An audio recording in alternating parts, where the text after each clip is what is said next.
Welcome back to another episode of 4Expedition Adventurer.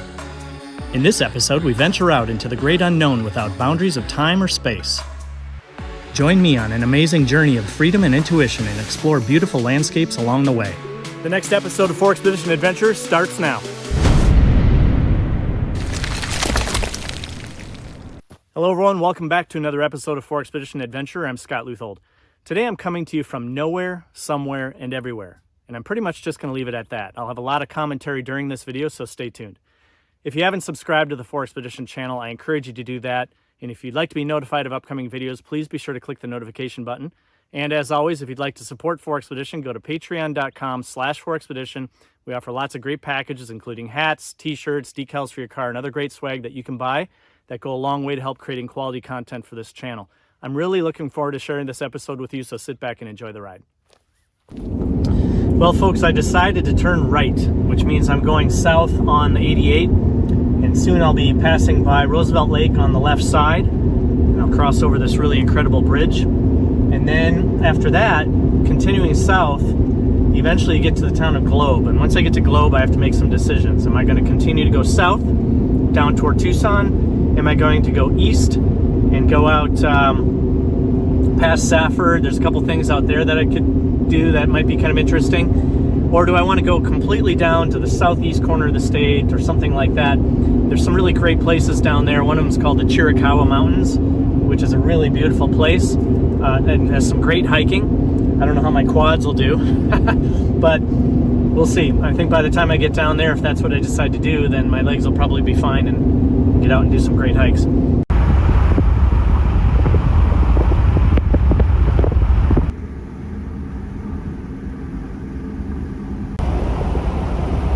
So I took a right when I got to Globe and I dropped down. I'm actually sitting in a Walmart parking lot because I want to get on the internet.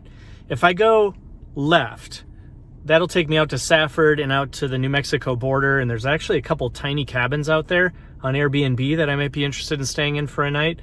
Or if I go south, it'll take me past an old tiny cabin that I've stayed in before on a ranch. I might see if that's available. Or I can drop further south down to Tucson or Oro Valley, and there's a couple of campgrounds down there, and there's also a couple of little Airbnbs and things like that. I wouldn't mind taking a shower. It's been pretty cold. I was really quite cold up on top of Four Peaks, and taking a nice hot shower would be really nice right now. So I'm going to just see what's available.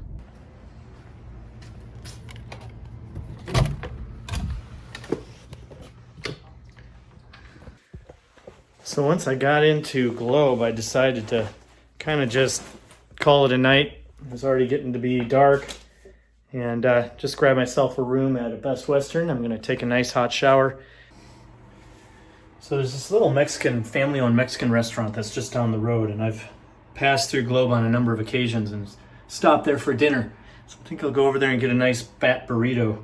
And then tomorrow morning when I get up, I'm thinking that I'm probably going to drive south. I don't know if that means I'm going to stop in Tucson, if that means that I might continue further south.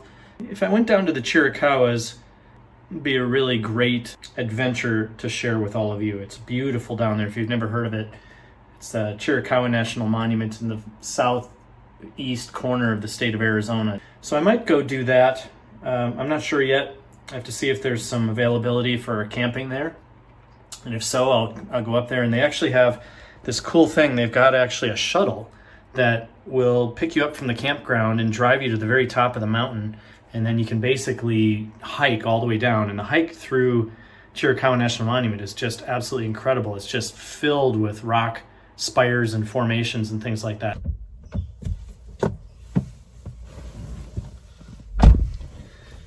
Well, good morning, everybody. Got up bright and early. I'm in Globe, Arizona, and we're heading out. Not really sure where we're going to end up, but we'll see. All right, so we're already at our first decision. If I turn right, that takes me back toward Phoenix, Superior, and from Superior I can drop south to Tucson. If I turn left, this takes me to a couple of different places. I can go to northern Arizona, up into the White Mountains, or I can go to Safford and Thatcher and eventually over to New Mexico. Or from Safford and Thatcher, I can drop south to southeastern Arizona. So I'm feeling like I'm going to turn left, and we'll see where we go from there. So many of you may recall, if you watch my videos from time to time, that I took a trip over here just south of Safford and climbed up to the top of Mount Graham over the summertime with my friend Brian. That's where I'm heading now. There's also a nice little place out here that a friend of mine is a caretaker of, and it's called Eden Hot Spring. It's a private hot spring, so you can actually enjoy a hot spring out here, and there's camping. There's actually an industrial kitchen inside of a shipping container out here. It's pretty cool. But I don't think I'm going to climb to the top of Mount Graham on this trip. It's probably pretty cold up there. But if I do end up climbing up into any mountains at all, it'd probably be down in the Chiracahuas. But we'll see. Well, last night I decided to spend the night in Globe, Arizona, and stayed at a Best Western, got myself a nice hot shower and a good night's sleep. And this morning I got up and, you know, how they have the complimentary breakfast. I went down there, and of course they had the news on, and they had newspapers available to read. And I don't watch the news, and I don't really read the newspaper. I get most of my news across the internet. But the reason I don't watch the news and the reason I don't read the newspaper is because the only thing that they were showing on the news this morning were shootings, politics, BS with Trump. Really, there wasn't a whole lot on that was of any value to me, and it was all fear-based. And so then I picked up the USA Today newspaper that was on my table, and I started looking at it. Just on the cover, same thing: shootings, elevated fear, politics, and other BS. And so I brought the newspaper with me so that I can burn it. It's a great fire starter. The news lights up a flame really well.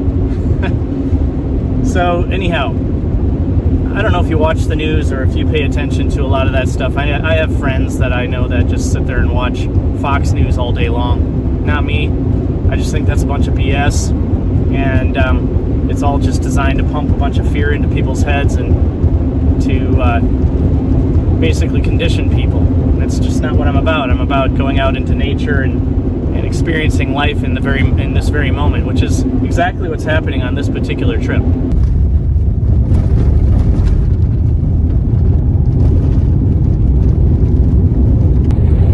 So as I was cruising along, I saw this little side road that was going to take me back to some areas where it looked like there was some low-hanging fog.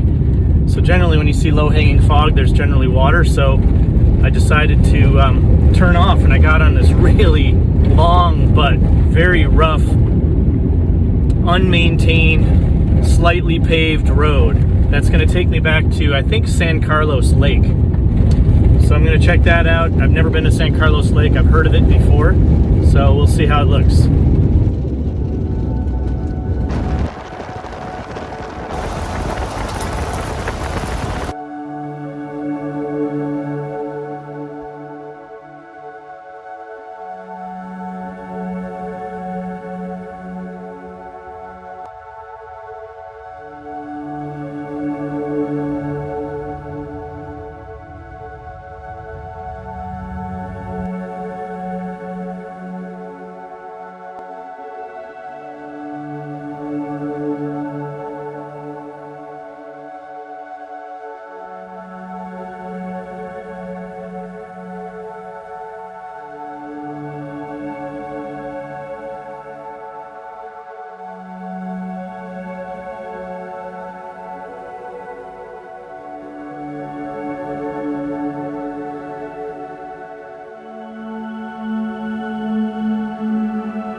crossing over the San Carlos Dam.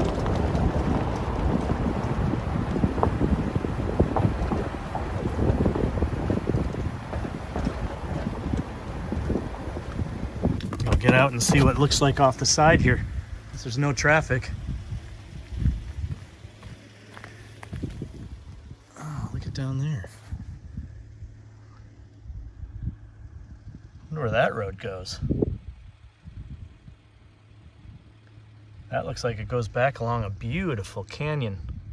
Well, right about now you start thinking to yourself, do I turn back now and head back towards Safford, or do I keep going? And I'm almost to the end of this road. I think I'm going to connect to a highway up here pretty soon. So I think I'm just going to keep going forward and see where I go next. So I was heading further down that main dirt road to the highway, and I came across another turnoff to the left, another dirt road. And I thought maybe it would take me down to that road that I saw from the top of the dam down along the river in the canyon. So I decided to take it, but when I came down about 2 miles, there's a gate across it. But right before the gate, there's another dirt road that turns off, and it looks like it goes way back into a valley. And when I look on a map, it looks like it might eventually run up to a river. So I think I'm going to take it.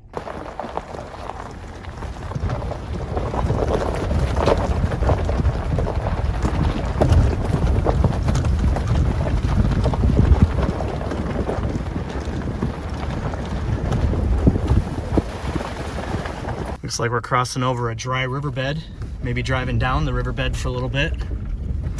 This is why you want to have your max tracks along.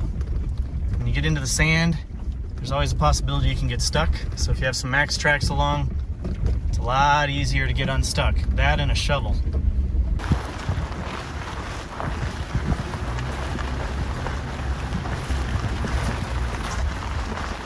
Well, folks, we are definitely in a remote area. I got onto a dirt road, heading way, way back into a canyon. I know where I am. I can see myself on the map. The road's pretty well graded, so I'm actually going to continue.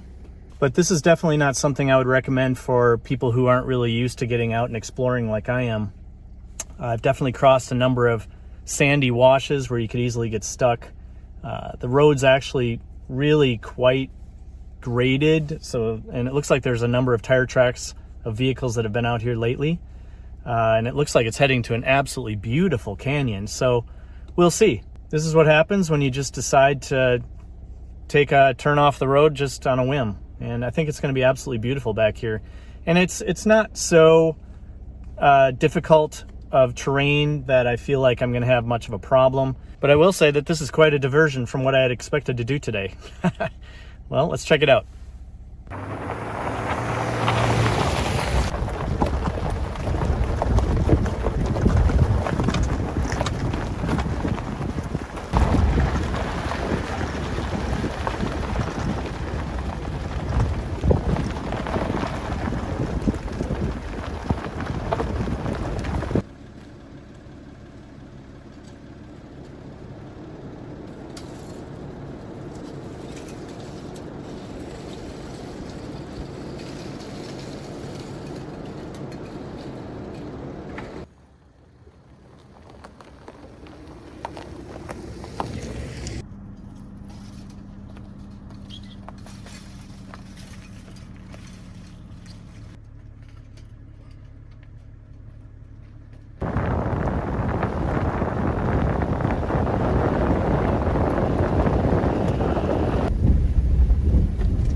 So the road comes all the way back to the river, and at the very end, there's a corral.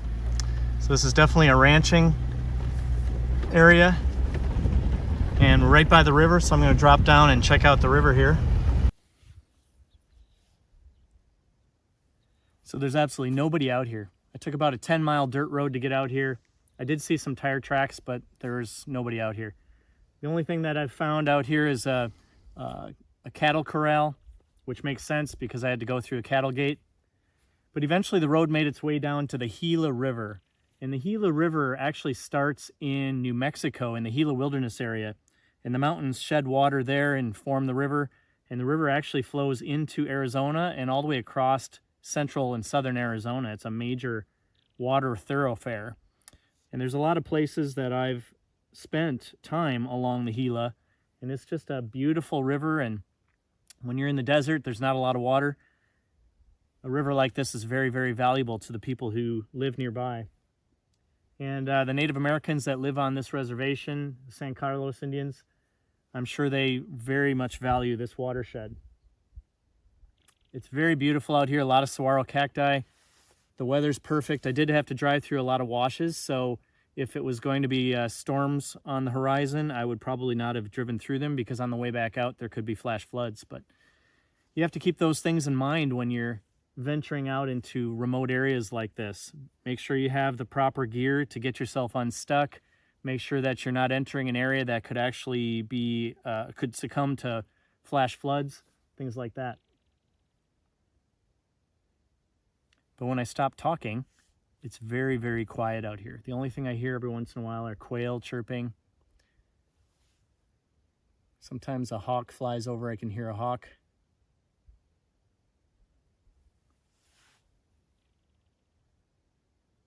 But super quiet.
So I got back on the main dirt road and followed that all the way to the end, and as it turns out, it returned me back to the 70. So I'm gonna hop on the 70 again, turning left here, and it's gonna take me to Safford again.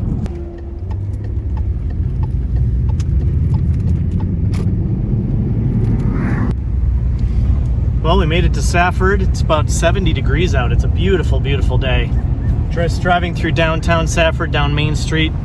That weather definitely helps me decide that I don't want to go north and go up into the snow.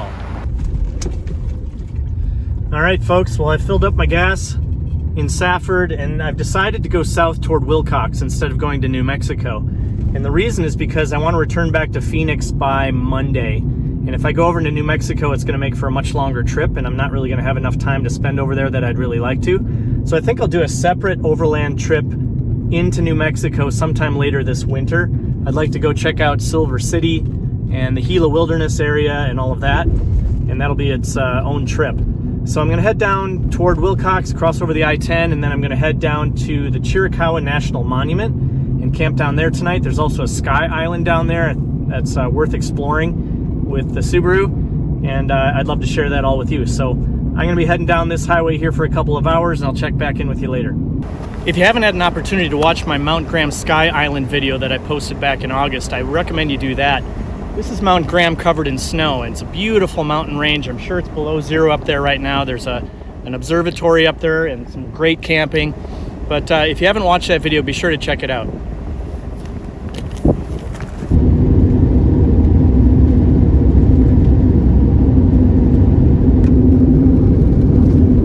Here we are on the home stretch to the Chiracahua National Monument.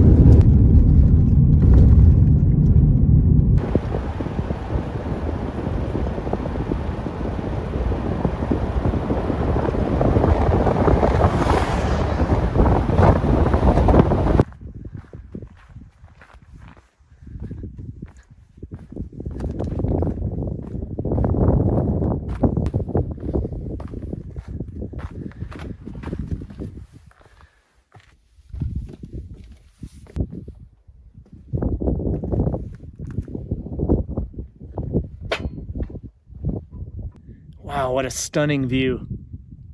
The Chiracahuas, in my opinion, are just as beautiful as Bryce Canyon. And a lot of people don't even know that the Chiracahuas even exist down here. And what I really, really love about it is that the Chiracahuas are so removed from everything else. I mean, it's literally a couple-hour drive from Tucson, which is the closest city. And then I think Las Cruces, New Mexico is the next closest city. But hardly anybody comes down here, and it's free. I had to pay to camp, but you don't have to pay to get in right now. It's just gorgeous. I was mentioning before this mountain range over here that I've camped up in, but what most people don't really realize is that's actually an extinct volcano, and about 27 million years ago, that volcano erupted, and it actually spread around about 1,200 miles of debris. And that's called Turkey Creek Volcano. Really an amazing spot up there. And that volcano is pretty much what created what we see today here in the Chiracahuas. These beautiful, stunning spires.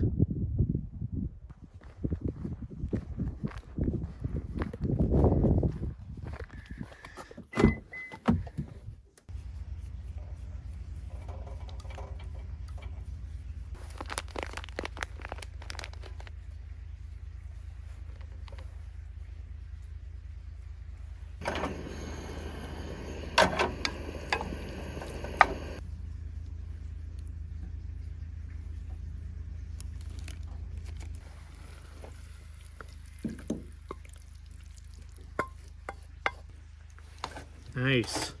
What a great dinner. Got myself a nice salad here. I've got some coconut vegetables and some mixed in rice and chicken. And I'm gonna wash it down here with an orange blossom, one of my favorite beers. Can't see your breath yet, so it's not that cold.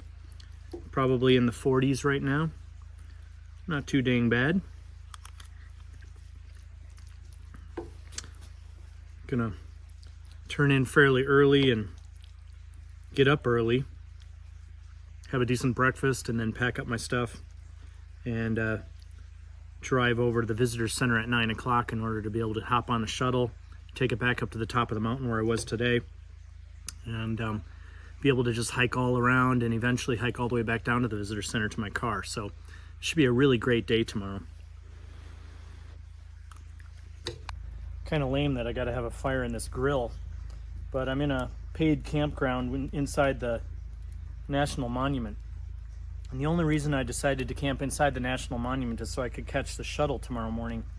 And that's fairly early, and I do believe that you actually have to be staying here in order to take the shuttle. I'm not 100% positive on that, but nonetheless, I wanted to be able to have a relatively easy morning tomorrow morning and then be able to go over and get on the shuttle. So I built a decent fire, but it's in a fire grill. Well, I think the only thing that would make this evening any better is if I had some chocolate. Oh, snap. We got some sea salt caramel chocolate. Way to wrap up the evening. Got no marshmallows though.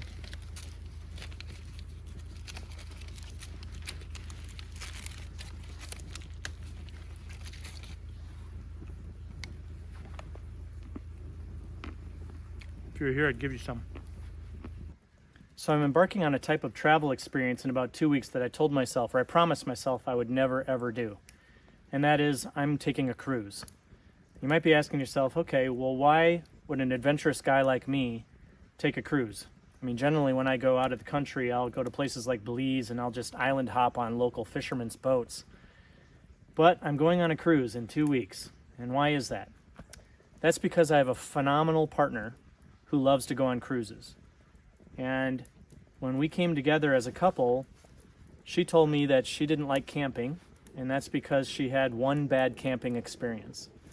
And I told her I was not interested in going on cruises because it just wasn't my style. I don't like to be on a boat with 2,000 other people. I don't like to get off a boat in a port with 2,000 other people. It's just not my thing. But she agreed to go on a camping experience with me so I could show her how great it would be. And so I did that last summer, and we went up to Flagstaff, and we had just a phenomenal camping experience. It was, in fact, one of the better camping experiences I've ever had. And she just really loved it and had no complaints whatsoever. And we have yet to take the cruise. So she booked us on a cruise, and I can't complain because we're going down to the Caribbean. We're going to go to Barbados. We're going to St. Thomas, St. John, Dominica, Martinique, Half Moon Cay, couple of other places, and so I'm sure it's going to be very nice. And to be honest, the more I think about it and the closer it gets, the more excited I get about it. And the reason is because, number one, my partner Amy is just a total blast. She's super funny. I mean, she is just hilarious. She loves to party. She's very, very active. She's in great shape. She's super smart, brilliant actually. And so going on a trip with her, especially a cruise, would probably be totally phenomenal. So I'm basically just packing some bags and I'm hopping on an airplane and going to Fort Lauderdale, Florida, and taking off from there with her in a couple of weeks. And though at first I thought it was dreadful, I'm actually getting pretty excited about it. I think it'll be a good time. So I've settled down for the evening inside the Subaru. It's nice and cozy and warm in here. I've got some LED lights glowing.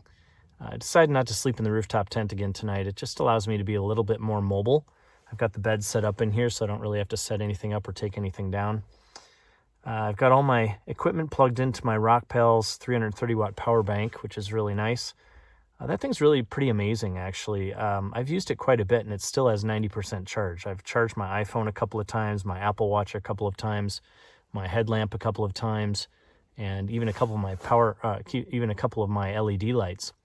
So if you haven't got yourself a power bank system, check out the Rockpals review that I've got on the 4Expedition Gear Guide. So it's been a pretty nice day today. I've enjoyed spending time with you. Look forward to spending more time with you again tomorrow. Until then, good night.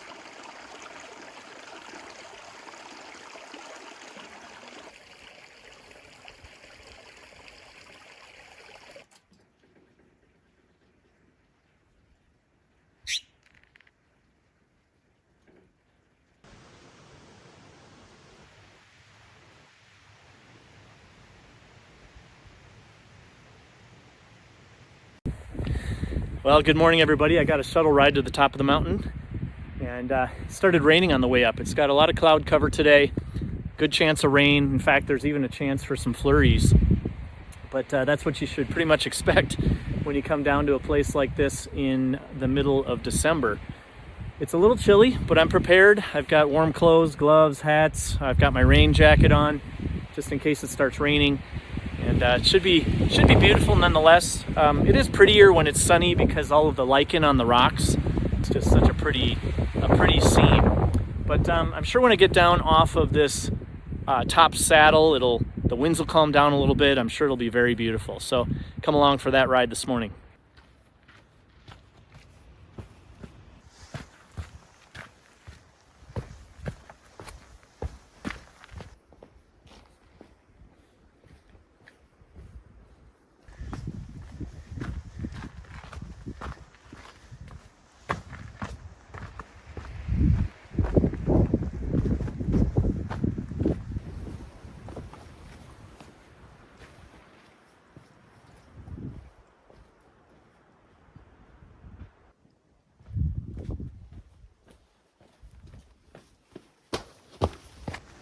This should be pretty cool.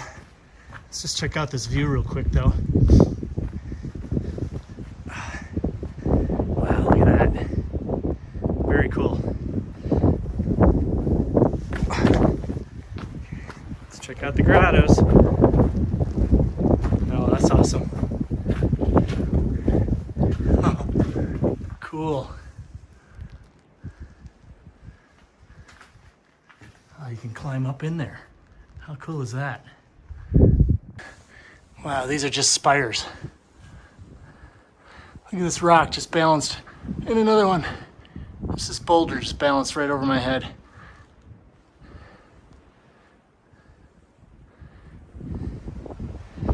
Wow. That massive rock spire is being held up only by that. Same here. That one too. Just incredible.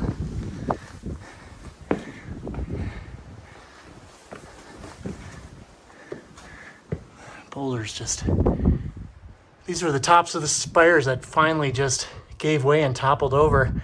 Didn't make it all the way down and just got locked in.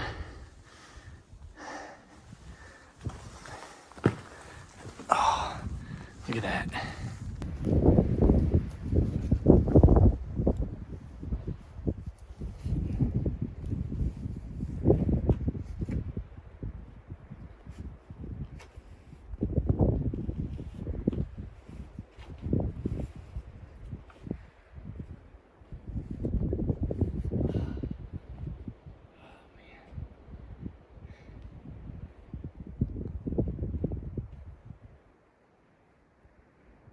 Look at this incredible view from up here.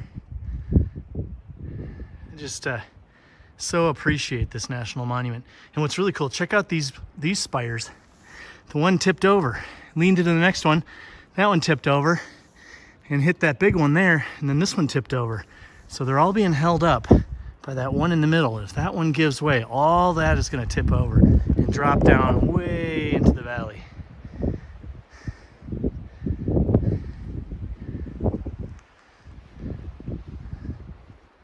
Well, I think it's time to take off the rain jacket. It's getting a little warm out. It's not really been raining all that much. I've got many layers on underneath here. Don't really feel like I need the raincoat. There's hardly anybody on this trail.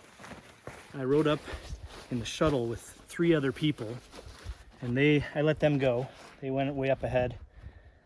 And I've been pretty much on the trail by myself. And then I just came across one gentleman that's hiking, and he just stopped on a rock. So it's pretty much just me and him up here. And he doesn't seem like somebody who really wants to have a lot of conversation, so I'm totally fine with that. I'm out here to just enjoy a little peace and quiet, solitude. And one of the amazing things about this place is that hardly anybody comes here. And that's probably because it's not a national park. And different groups have been trying to get Chiracahua National Monument to become a national park probably since the 70s, but for some reason or another, it's never become a national park. And yes, a national park would certainly do more to protect this land than a national monument, but at the same time, because it's not a national park, it doesn't attract a lot of people. So I'm good with it being a national monument so long as it stays protected. And you know, Arizona is a very popular state for mining and things like that. So anyhow.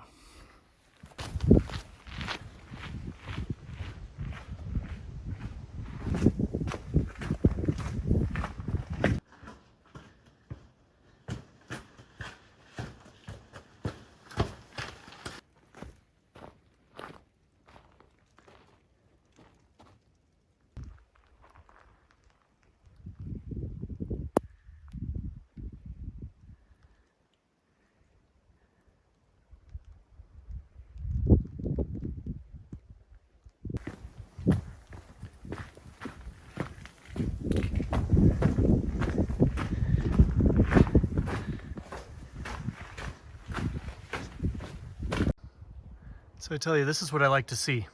The last time I was here was in 2011, right after the forest fire that came through here. And what I like seeing here is we've got a lot of young trees growing back up. They're all over in this valley. It's a really great sign. Things are bouncing back. It's been a while, but these trees are getting pretty tall actually already. Look pretty healthy too. So along the same lines of what I was just talking about with the forest fire, I'm in an area here called Echo Park. And the last time I came through here was after the fire and it had burned. The time I came here before that was about 25 years ago. And when I came through here back then, this Echo Park area was magical to me. It was like a fairy tale. You thought maybe you'd see gnomes popping out, but it's just, it's burned off now. It's still very beautiful because there's a lot of spires around, but it's you can certainly still see the remnants of the fire.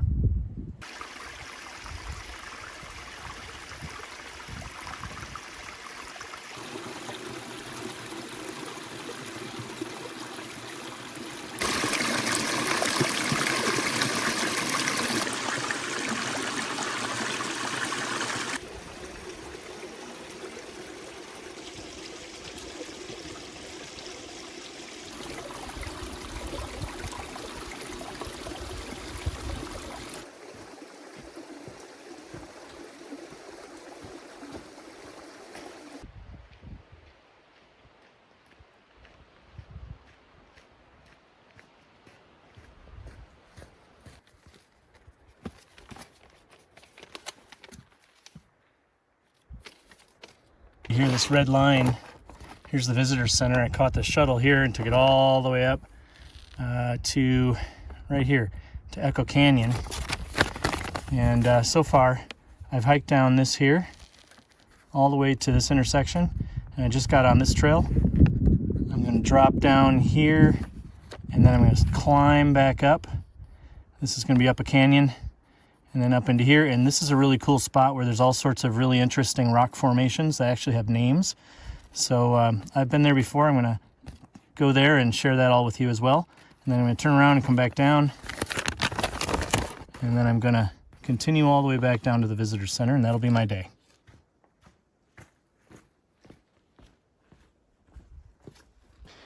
You just have to appreciate this great state of Arizona. Such diversity. I think it's probably only second in diversity to California.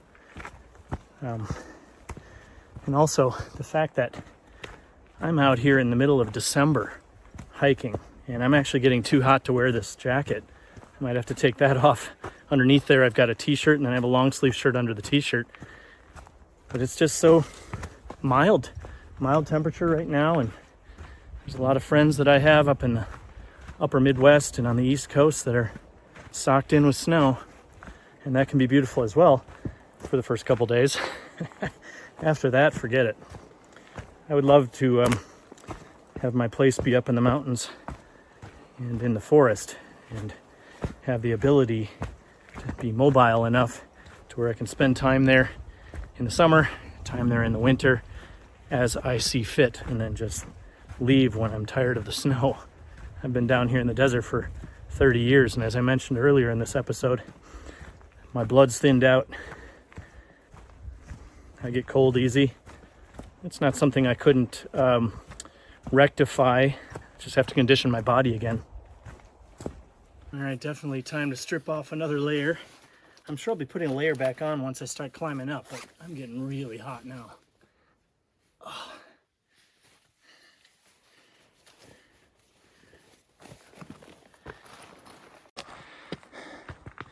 Well, I got to the trail intersection. Now I'm heading back up. It's 1.6 miles uphill. I'm gonna go way back up into that valley in there, and that's where the balanced rock loop trail is. Should be beautiful. Holy crap. This is almost as bad as Four Peaks. Well, I'm almost to the top of this little ridge. Really incredible view though.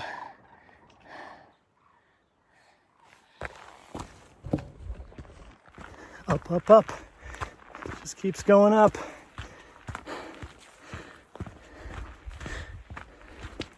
don't know how many people actually go up this hill.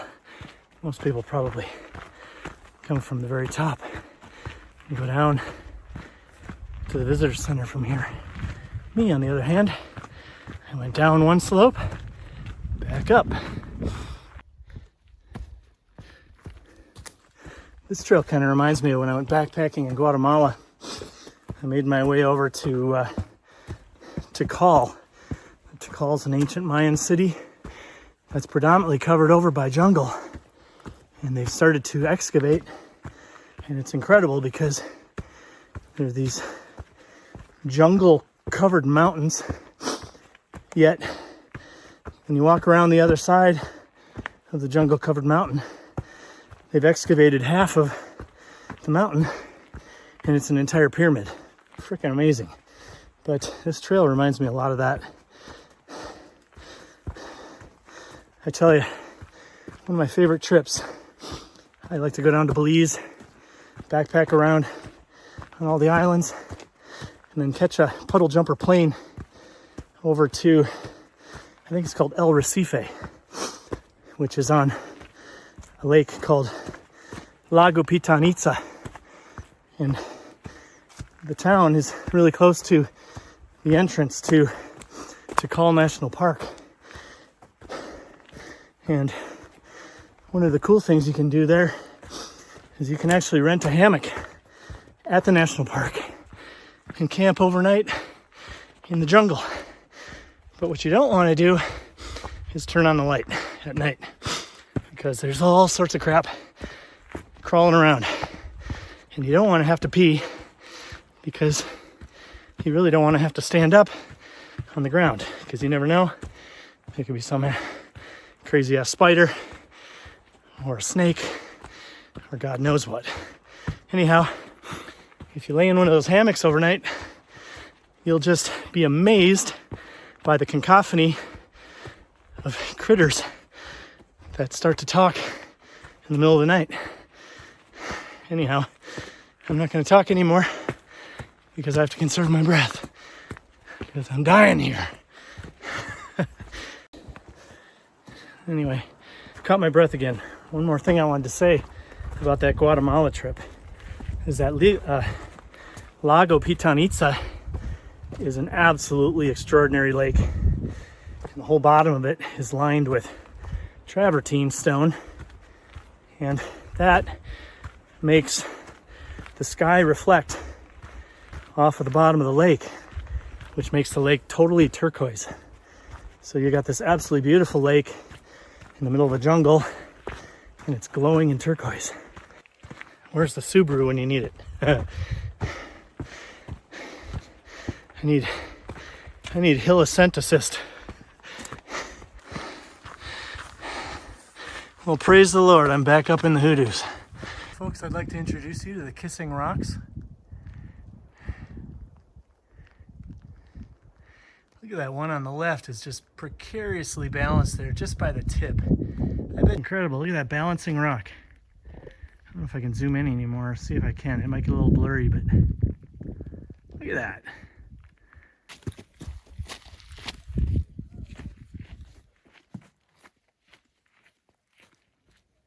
So there's a rock formation back here called Punch and Judy.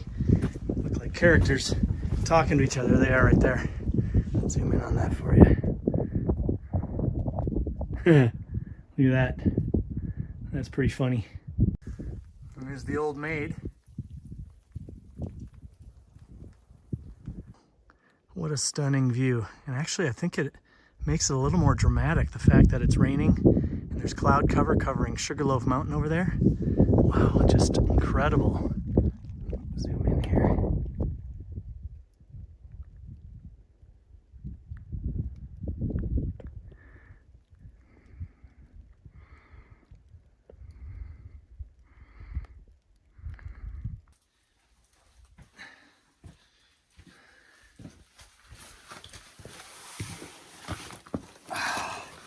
Nice and dry under here. Just hope it doesn't collapse, because this video won't come out if it does. Well, let's see what we got for lunch, kiddies. Got some jerky, got an apple, got Got a Lara bar. And I got a Nugo dark protein bar. And I got some water. If you've never tried this Country Archer sweet jalapeno beef jerky, this is the best stuff ever. See if you can find some of that. If I can find it online, I'll post a link to it at the bottom of this video.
Just bought my Subaru. Reminds me of that song by the Psychedelic Furs called Heaven. Every time I see my car after a long hike, it's like I hear angels singing. I don't know about you, but I'm beat. I really appreciate you spending time with me here at the 4Expedition YouTube channel, and hope you enjoyed part 2 of this episode. If you haven't subscribed to the 4Expedition channel, I encourage you to do that. And if you'd like to be notified of upcoming videos, please be sure to click the notification button. And as always, if you'd like to support 4Expedition, go to patreon.com/4Expedition. We offer lots of great packages, including hats, t-shirts, decals for your car, and other great swag that you can buy that go a long way to creating quality content for this channel. Until the next time, take care.